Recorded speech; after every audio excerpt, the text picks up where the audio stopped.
study factoring by completing the square. Completing the square is an extremely important, I think the most important factoring technique. It handles general quadratic expressions. However, right now, we're not going to do completing the square yet. We're just going to look at the necessary ingredients. So what is it that you need to know in order to be able to master completing the square? So I'm going to assume that you all know how to multiply binomials. So for example, if you have an expression like 2x minus 1, it's a binomial, times x plus 3, then we all know how to multiply these out. Just to very quickly review, we have to apply the distributive law, or some people refer to it as FOIL, which is the same thing. So if we apply FOIL, F stands for first with first, so 2x times x, we have 2x squared. O is for outer, and that means 2x times plus 3, that's plus 6x. I means the inner terms, so we multiply minus 1 by x, so that's minus x. And L is minus 1 times 3, which is minus 3.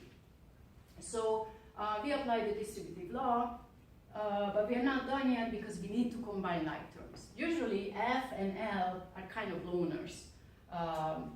F is the quadratic piece, it's unlike term with anyone else. Same with the last term, but O and I are both linear. They are like terms here, so we can combine them. So okay. So from now on, we're going to assume that everyone knows how to do these things.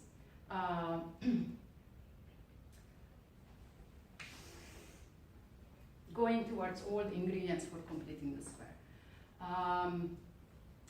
In a lower level algebra class, sometimes I ask students to find the opposite of x plus 3. And then a very good wrong answer that I hope for is something like x minus 3. That is of course incorrect because the opposite of x plus 3 is minus 1 times x plus 3, and that would be negative x minus 3. So x plus 3 and x minus 3 are not opposites. However, the relationship between x plus 3 and x minus 3 is important enough to have a name. They are called conjugates. So x plus 3 and x minus 3 are conjugates. So conjugates means that you take a sum or a difference and you go in and you change only one sign. For example, if you have 2a minus 1, then to create a conjugate you have two options.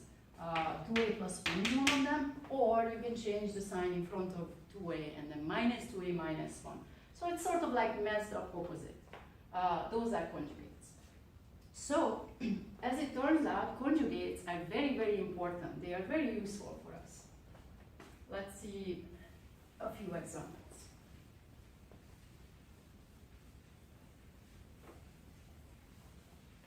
Why do we like conjugates so much?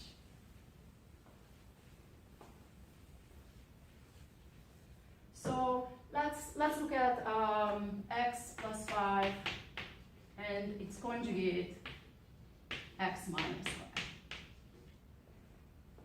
So what happens if we add conjugates? If we add conjugates,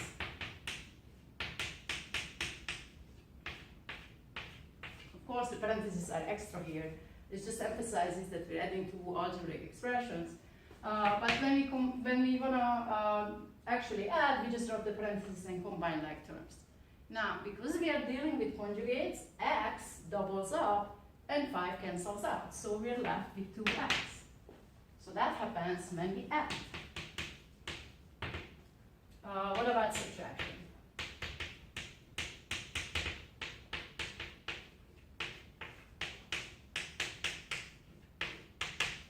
So when we subtract, at this point, the second parenthesis, the second pair is necessary. So when we drop the parentheses, x plus 5 minus x plus 5, so something very similar will happen. this time x will cancel out and 5 doubles up. So we're going to get that. So that's already kind of neat. But the real benefits start when we multiply conjugates. So let's see what happens when we multiply conjugates. So if you multiply x plus 5 by x minus 5, and we do the, we apply the distributive law or FOIL, we're gonna get x squared from f, first with first, then O will give you minus, O is next, x times minus 5, so that's negative 5x, I for the inner terms plus 5x, and 5 times negative 5 is negative 25. So as usual in these cases, we expect that these two middle terms originating from O and I will combine. But in this particular case, when we combine the like terms, what we see is complete cancellation. Only conjugates do that, because you have to have identical algebraic terms and alternating signs for that complete cancellation to take place. So what do we have? We have that x plus 5 times x minus 5 is x squared minus 20. Because O and I canceled out each other, right? So, the way I look at it, if you look at this, this statement, it is very natural to go from here to here. We just expand, multiply the two binomials, and combine like terms. So this here is very natural. The strange thing about factoring that we're doing something very easy, very natural, but we're doing it backwards. And oftentimes things, even easy things, when you try to do them backwards, are more difficult. Say walking. Walking backwards is not as easy as forward. So this here is factoring. If you go from this side to this side.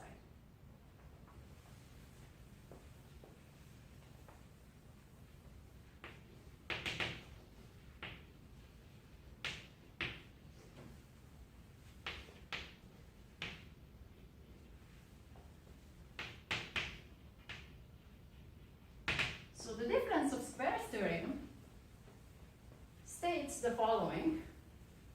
If you have a square and another square that is being subtracted from the first square, hence the name, difference of two squares, it will always factor into a pair of conjugates like so, a plus b times a minus b.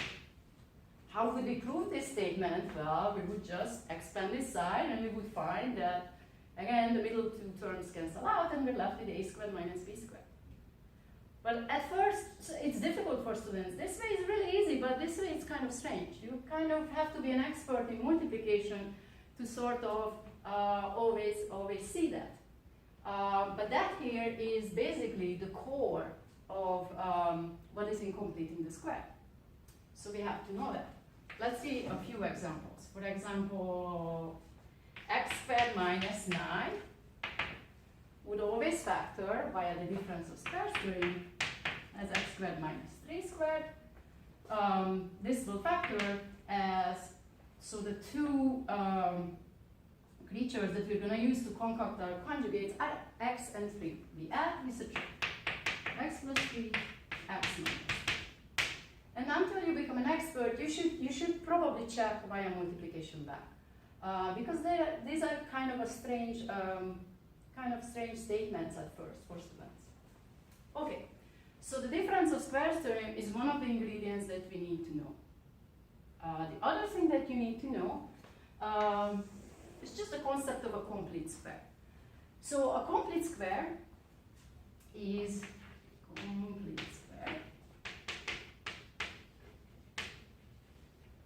A complete square is when you take a sum or a difference, something like x minus 3, 2 or plus 1, or any sum or difference, and you square it.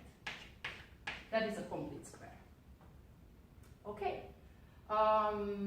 So the difference of squares theorem and the concept of complete square is the only thing that you really need to be able to learn factoring by completing the square.